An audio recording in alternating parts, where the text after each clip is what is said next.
কোন ব্যক্তি যেই কোনো গুনার মধ্যে লিপ্ত,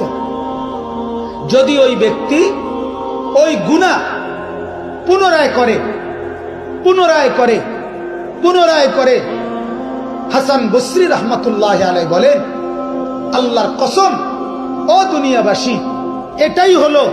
আল্লাহ পাকের সবচেয়ে বড় আযাব, যে আল্লাহ তোমাকে ফিরতে দিচ্ছে না, বরং গুনার মধ্যে মুসিবতের মধ্যে আটকাইয়া রাখছে, বিনিময়ে তোমারে যে জাহান্নামে ফেলবে, এটাই হলো তোমার উপরে সবচেয়ে বড় শাস্তি। কোন ব্যক্তি যেই কোনো গুনার মধ্যে লিপ্ত, যদি ওই ব্যক্তি ওই গুনাহ পুনরায় করে পুনরায় করে পুনরায় করে, হাসান বসরি রহমতুল্লাহ আলাইহি বলেন,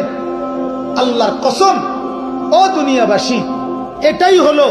আল্লাহ পাকের সবচেয়ে বড় আযাব, যে আল্লাহ তোমাকে ফিরতে দিচ্ছে না, বরং গুনার মধ্যে মুসিবতের মধ্যে আটকাইয়া রাখছে, বিনিময়ে তোমারে যে জাহান্নামে ফেলবে, এটাই হলো তোমার উপরে সবচেয়ে বড় শাস্তি।